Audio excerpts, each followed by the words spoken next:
I'm happy for her because talagang yun yung perfect word of hard worker talaga yun. Hard worker yun. And sobrang nakaka-inspire yun. Di ba? Pag ganun lang siya, showtime, and di ba?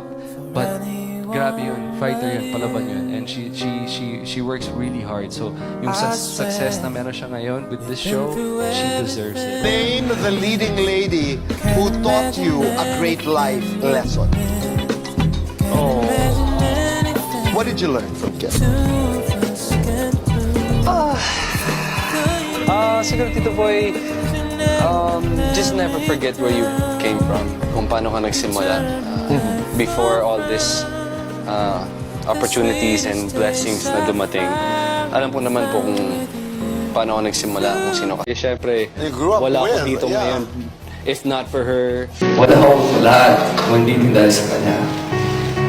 At